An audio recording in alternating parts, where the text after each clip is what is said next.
J'ai participé au festival religieux le plus dangereux au monde. Aucun sens, c'est parti dans la foule.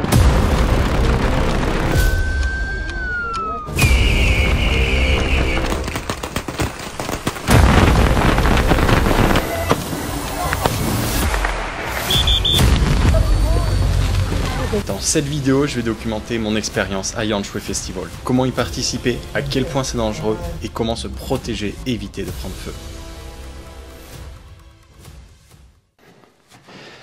Hop, bon, par où je commence? Moi, c'est Augustin et je suis apprenti aventurier. Depuis tout petit, j'ai toujours voulu explorer le monde. Et je me rappelle encore de la jeunesse de Picsou où il voyageait partout, ça me donnait trop envie. En 2018, je suis parti à Taïwan vivre 1 an pour mes études.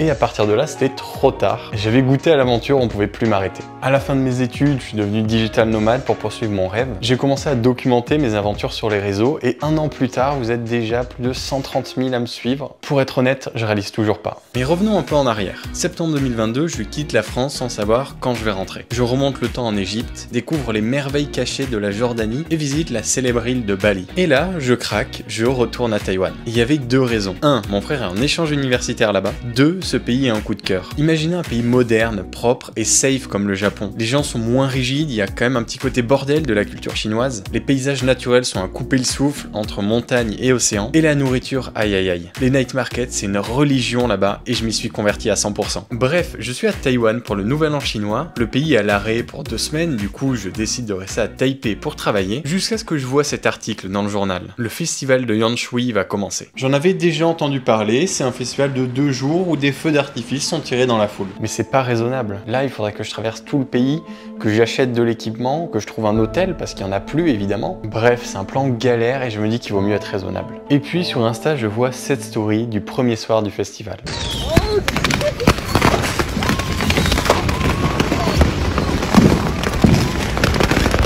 Waouh, ça a l'air fou. Je veux y aller. Sur un coup de tête, je prépare mon sac. Enfin un sac plastique, hein, j'ai pas envie de perdre le mien. Donc le lendemain, je me lève tôt, il faut que je m'équipe, mais rien n'est ouvert, c'est les vacances. Je trouve un Décathlon où j'achète un sac et un sweat, mais je trouve pas le plus important, le casque. Trop tard, je suis en retard pour le train, je cours en direction de la gare et j'arrive au quai au même moment que le train. Juste à temps. À côté de moi, il y a 2 Taïwanais avec des vieux casques de moto et sans surprise, ils sortiront 4 heures plus tard au même arrêt que moi. J'arrive à Yanshui. Il y a la police partout et des vendeurs de protection dans toutes les rues entre 2 tas de cendres encore fumantes. Et là, je me pose une question. Comment cette petite ville de 30 000 habitants est devenue le lieu d'un des festivals les plus dangereux au monde? Yanshui, c'est une des plus vieilles villes de Taïwan. Tu peux l'imaginer, il y a une histoire derrière leur festival. Il faut remonter en 1875 quand la ville est frappée par une épidémie de choléra. Les villageois tentent tout, mais rien ne marche. L'épidémie dure plus de 20 ans et ne s'arrête pas. Une année, ils décident de faire le tour de la ville en portant une divinité recouverte de pétards. Ça marche, l'épidémie est finie et une tradition est née. En 1980, ils essaient de moderniser le festival et ils remplacent les pétards par des roquettes. Je pense que tu as déjà deviné le résultat. Les roquettes loupent parfois la divinité et partent dans la foule. Mais là-bas, c'est vu comme un signe de chance. Du coup, ça attire de plus en plus de participants, on met de plus en plus de roquettes, il y a encore plus de participants, etc., etc. En 2023, c'est un demi-million de participants venus du monde entier et des millions d'explosifs tirés en une seule nuit. Revenons au moment présent. Il est 16 h, j'ai un peu de temps avant le début du festival et la priorité c'est de s'équiper. Avec des Hollandais, on s'arrête à un petit shop où on achète un casque intégral customisé et des gants pour 25 €.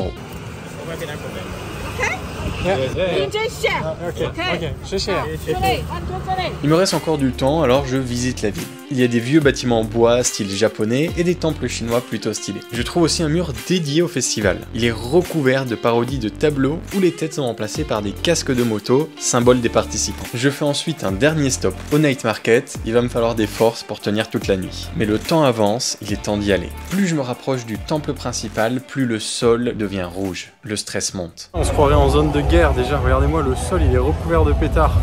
J'arrive devant le temple principal. Je vois des célébrités locales, des journalistes bien équipés et des mecs qui se font exploser. Clairement, l'ambiance n'est plus la même. Tout le monde porte un casque, j'ai l'impression d'être dans une émeute. La cérémonie commence et comme je comprends rien, un Taïwanais vient me voir et m'explique. Ils vont allumer un mur de feu, passe en dessous, ça porte chance. Ok, bah c'est parti.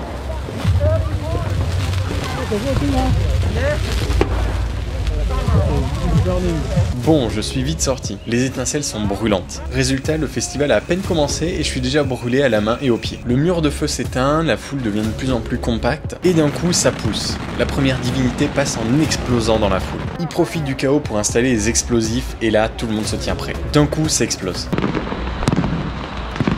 Mais c'est des feux d'artifice. Et puis ça explose à nouveau, encore des feux d'artifice. Et une troisième fois, toujours des feux. Vraiment, on est tous totalement parano. Personne ne sait quand ça va commencer, et à chaque explosion, la foule sursaute et on regarde tous d'où ça vient. Finalement, on entend quelqu'un crier, ça commence.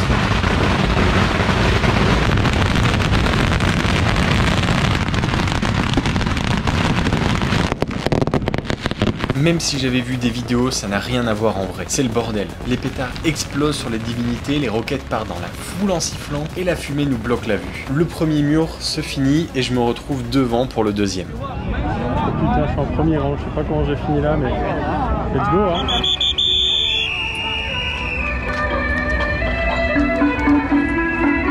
Je suis si près que je me fais recouvrir de pétards avec les divinités. C'est du délire, il les lance comme si c'était des guirlandes de Noël. Et puis quelqu'un crie à nouveau, ça recommence.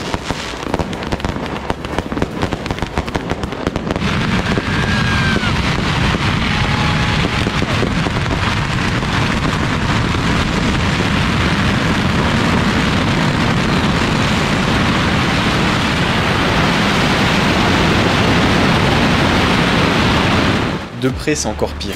Je me croyais en zone de guerre. Ça explose de partout et on ne voit plus les projectiles arriver avec la fumée. On fait tous des petits sauts sur place pour éviter qu'une roquette se coince dans nos habits et y mette feu. Le pire, ça s'arrête jamais. Certaines roquettes ne partent pas, tombent dans les cendres, explosent sans prévenir entre deux lancements. Pour le troisième mur, je fais une pause dans Line Market à côté. C'est un beau bordel vu de loin, surtout avec les feux d'artifice qui continuent d'attirer dans tout le reste de la ville. Pour le dernier mur, je reviens en première ligne. Et cette fois-ci, il n'y a pas de divinité. Je suis à 2-3 mètres des rampes et j'avoue, là, je stresse un peu.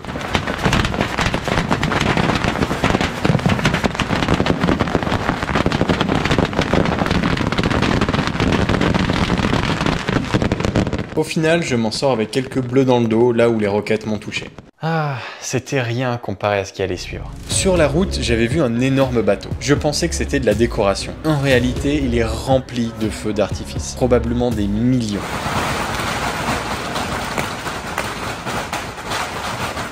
Le pire, c'est ces moments d'attente, on sait pas quand ça va partir. Il y a tout le monde qui est sur le qui-vive dès qu'il y a un petit truc qui fait un peu de bruit.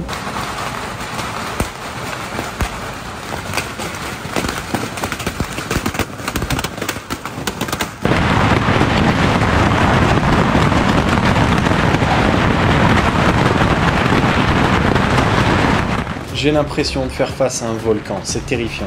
Mais ça a l'air de se calmer, alors je souffle un peu jusqu'à ce que j'entende un bruit strident.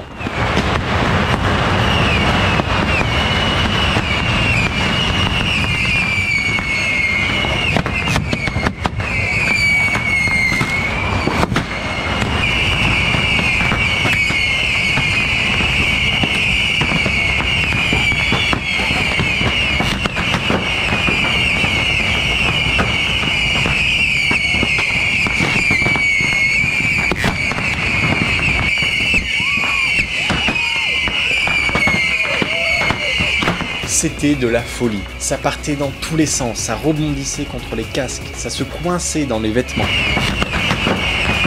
Ça s'enfonçait dans le bouclier en carton de mon voisin. Perso, je m'en suis pris plusieurs, dont un dans la visière.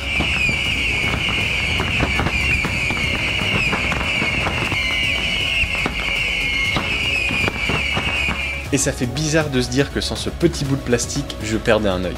Et je vous ai pas montré la vidéo en entier, mais c'était long. Ça a duré 5 minutes. 5 minutes non-stop qui ont terminé sur un feu d'artifice.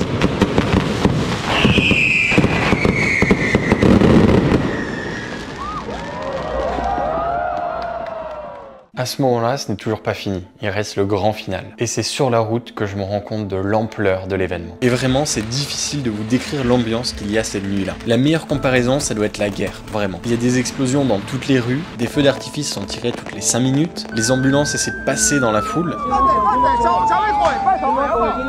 Il y a d'épaisses colonnes de fumée partout, on dirait que la ville est en feu. c'est irréel. Finalement, j'arrive dans le stadium où est organisé le final.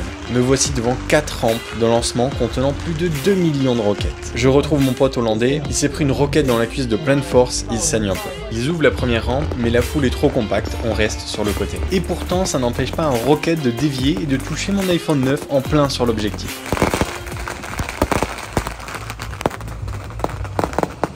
Tu peux le voir, j'étais plutôt paniqué. Heureusement, c'est solide et j'ai pas eu de dégâts. Les roquettes s'épuisent, on termine sur un feu d'artifice, ça fait quand même bizarre de le voir d'en dessous. Pour le deuxième mur, je vais en première ligne face aux explosifs. Il y en a un nombre impressionnant. Et dans un petit moment de lucidité, je me demande ce que je fais là. Et puis quelqu'un crie, ça commence.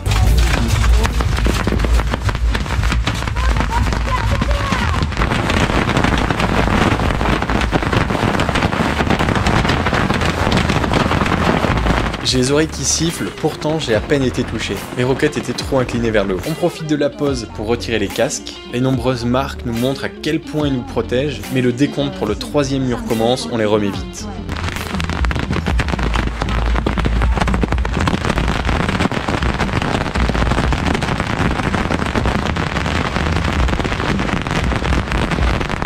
Finalement, on est mieux de loin. On a une meilleure vue et c'est bizarre à dire, on se fait plus toucher. On se place à la même distance pour le dernier mur et là, surprise, le toit s'ouvre. Un deuxième étage sort, puis un troisième. Je sais pas qui a construit ce mur, mais clairement, il a un côté pyromane. Le dernier décompte commence, je mets ma visière, je suis prêt.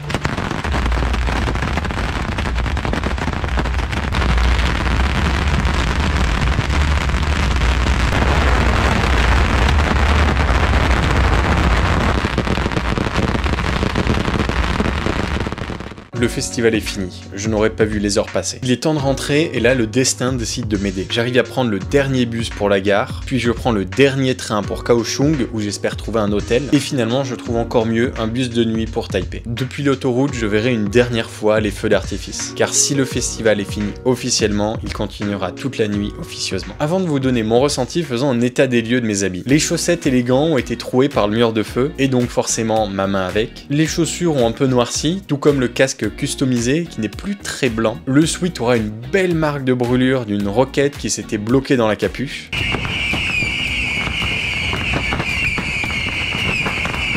Et le jean, étonnamment, il n'a rien. Bref, je m'attendais vraiment à pire.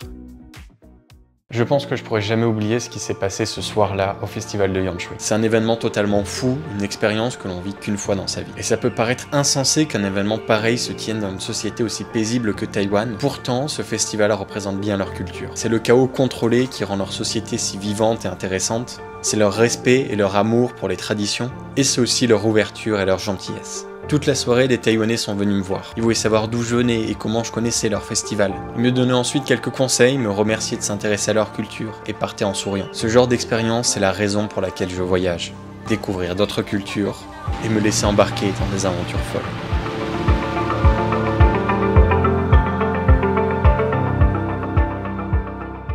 Merci d'avoir regardé mon premier documentaire. Le meilleur moyen de me soutenir, c'est de le partager. Je suis sûr que t'as au moins un pote qui serait capable d'y aller. D'ailleurs, si tu veux y participer, je t'ai fait un petit guide, le lien est dans la description. Voilà, tu peux aussi t'abonner pour pas manquer mes prochaines aventures et astuces voyage. Sur ce, je te souhaite une bonne journée. Ciao.